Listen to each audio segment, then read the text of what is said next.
Hello there, Bunny here, and today we're going to be taking a look at the map Archipelago B. We're here in the Rune, the Tier 4 KM heavy cruiser, and we've already done one video in the past on the Rune, so if you wanted to see some more low-tier gameplay, feel free to check that out right here. In the meantime, we see this airfield right here, and we're going to immediately cap that, because we're right here, because we're the flagship, and because, as a Tier 4 ship, we are unable to scout for ourselves, so we need to secure as much line of sight as possible, and we want to capture this airfield and get a fair amount of health on it as well in order to make that happen. Now, as I said, we're going to be focusing on the map Archipelago B, and on this map, in my experience, what tends to happen is one of two things, really.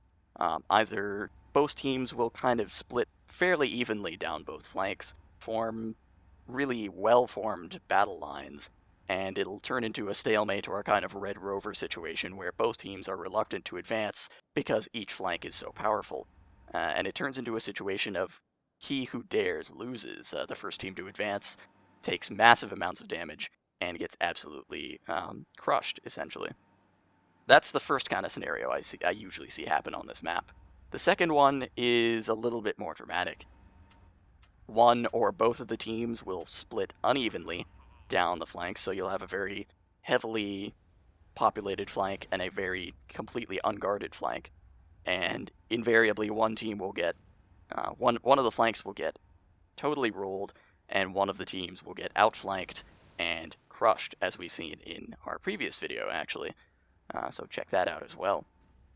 And starting off here, we saw at least one BB up in the north, as this DD scouted for us, and now the Mogami scout is in range. We see two BBs up north as well as a CA, and we do have a fairly heavy team presence over here, so it looks like, at first, that we're going to have one of those Red Rover type of situations where both teams are reluctant to advance, because both teams are so heavy on this flank. Well, certainly for us, we're not in any position to be making any hasty moves, although that destroyer up there in the north is having a different opinion. He gets off a nice torp run, but he's going to go down because that is way too aggressive of a move. And similar case for this sub here. He misses his torp run on that DD, and he's going to turn around and think twice about that move. Dodge this torp wall here, and as I was saying, we really are not in a position to be aggressive here. We're in a low tier ship, tier 4, not very high. Certainly not high enough to take on two high tier BBs and another CA by ourselves. Fortunately, we do have this Mogami here, and he's using his flak as we saw a moment ago there. But with just his scout, we are at a disadvantage in terms of vision, even if he is flakking. So we're going to use our recon support here, and in conjunction with our heavy bomber support, put some pressure on the enemy force. And they seem to be a bit reluctant to advance as well. They're kind of way behind their island now, a little bit unsure of themselves, and especially after that bombing run, they're going to be lingering there a bit longer. And we're certainly not going to rush in at them, especially now that our recon support has gone down, but what we can do in the meantime, as we saw there, is get a few shots off here and there at their radar island. It's on full health right now, as we saw, and we do not have the damage output in the ship to completely take it out in any sort of timely fashion, but it's right there and we've got nothing else to do, so we might as well. And at the very least, it'll put some pressure on them, put some stress on them, and maybe kind of encourage them into advancing. In the meantime, we see an enemy scout over our heads. That means they can see us, and that means it is time to leave. And sure enough, here comes the shells now. Oh boy. Barely managing to dodge that first salvo with a well-timed swerve there. And getting out of dodge now. Here comes the second salvo. We dodge that as well.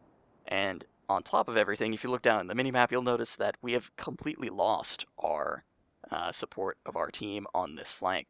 A couple of them, like that DD and that SS from earlier, have already died off, and the rest have switched flanks because they saw that the opposite flank was not very well guarded. So now it's pointless to really stick around and try to fight, although we do briefly consider here turning around and trying to use the line of sight of the airfield to maybe get a few shots off on those BBs chasing us.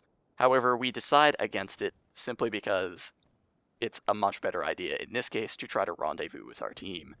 It makes a lot more sense to do that and maybe try to mount a unified resistance than to just go off and die by ourselves for no gain. Although in this situation we do want to do everything we can to try to slow the enemy's advance as much as possible and prevent our team from getting outflanked, again as we saw in the previous video.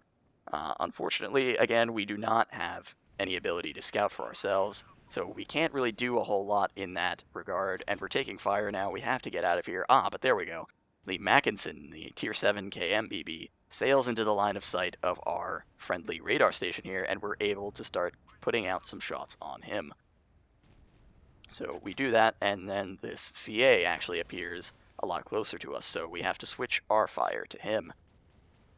And we get off a secondary salvo there. Couldn't really see what kind of damage we did, but with his main salvo we see that he is armored. So we get off another secondary salvo, switch to AP for our main salvo, and see if we can strip him of his armor. Yep, looks like that was a pretty low damage shot, even though it was a crit, so we know that he no longer has armor. We're safe to switch back to HE. He pulls away, and this Mackinson is now rushing back at us, so we gotta switch targets back to him. We drop a heavy bomber support on him, and it looks like his scout is also out of fuel, or it needs to scout somewhere else, because he pulls it back and starts turning the other direction. And that is very good for us, but very bad for him, as we'll see in a moment. He crosses his North Carolina teammate, who puts in a crushing salvo onto him. Oh no. Oh, he just got absolutely wrecked by his own teammate there. That is unfortunate. And even more unfortunately, it leads to his death right there, as you might imagine. So now we're free to put some shells in on this North Carolina, but then we see that our fleetmate over here, Captain Snubby, is on very low health in his Atlanta Tier 7 American light cruiser. We try to finish him off and get the kill shot, but unfortunately our main salvo does not travel quite far enough. He pulls away, and now this is exactly where you want to be in the Rune, or in really any kind of low-tier ship. This North Carolina is forced to kind of pay attention to what's north of him. That's where more of our team is, and that's where a better ship than us, quite frankly, is pounding away at him. So meanwhile, here we are in the south, just absolutely free to land as many hits as we want. He is literally nothing but an XP pinata for us at this point.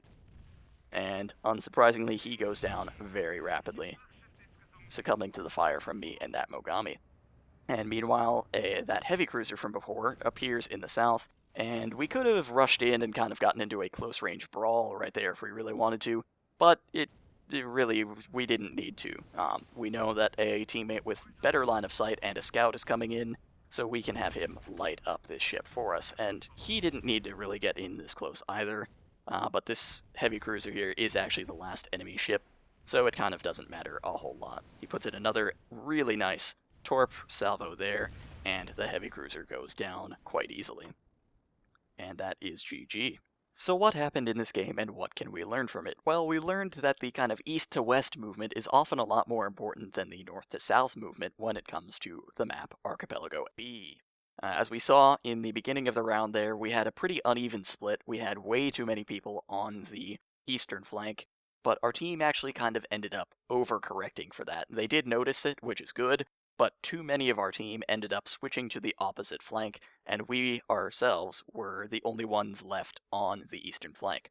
So we were forced to kind of retreat, but rather than link up exactly with our team, we actually stayed a little bit farther to the south of them, and that allowed us to actually completely sandwich the remaining enemy BBs and CAs at the end of the game and finish them off. So keep that kind of movement in mind, that east to west movement, and always pay attention to your flanks when it comes to this map. Thanks for watching, let me know what you'd like to see next, and check out the NavyField 2 wiki for more information about maps, ships, gameplay tips, and all sorts of other good stuff about the game. Thanks, and I'll catch you soon.